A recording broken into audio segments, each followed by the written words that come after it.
North Korea has readjusted its time zone to match South Korea's and described the change as an early step toward making the longtime rivals become one, following a landmark summit. North Korean leader Kim Jong-un promised to sync his country's time zone with the South's during his April 27 talks with South Korean President Moon Jae-in.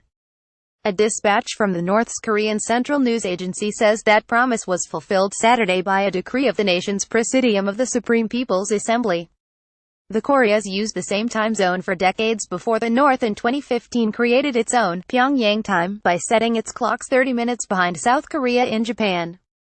It said at the time that it did so to root out the legacy of Tokyo's 1910 to 1945 colonial rule of the Korean peninsula, when clocks in Korea were changed to be the same as in Japan. Pyongyang time was created as tensions between the authoritarian country and the U.S. grew over Pyongyang's nuclear weapons program and international sanctions aimed at dismantling it.